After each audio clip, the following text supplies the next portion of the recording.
Hello dear friends and families, আশা করি সবাই ভালো আছেন। আজকে আমি আপনাদেরকে শোনাবো উৎপল কুমার বসুর কবিতা থেকে। কবিতার নাম হচ্ছে আপনার চৈত্রের রচিত কবিতা। সেখানে 4-5টা কবিতা একসঙ্গে। তো সেই কবিতার কিছু অংশ আপনাদেরকে শোনাবো, আশা করি শুনবেন। সঙ্গ দেওয়ার জন্য অনেক ধন্যবাদ। আসলে মৃত্যু নয়, প্রাকৃতিক দৈব অনুরোধ, যাদের সংকেতে আমি যথাযথ সব কাজ ফেলে যাব দূর শূন্য পথে। তারা কেমন বান্ধব বলো, কোন ঘড়ি, কোন সূর্যরথ?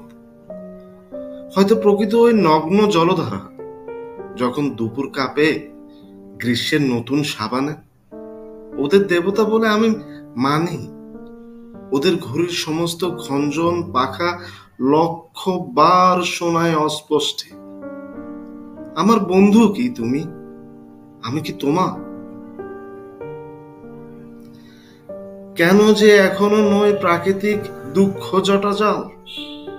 আমার নিয়তি তুমি ঈর্ষে করো, আমার স্মরণে যাও দূর তীর্থ পথে, ভুল পথে রক্তিম কাটায় নিজেকে বিক্ষত করো।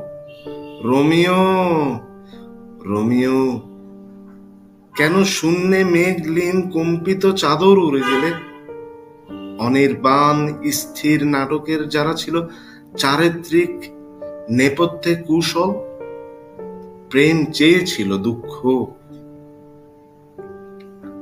তারা একে একে অম্লান ঝরে যায়। তবে কি আমিও নই তেমন প্রেমিকা?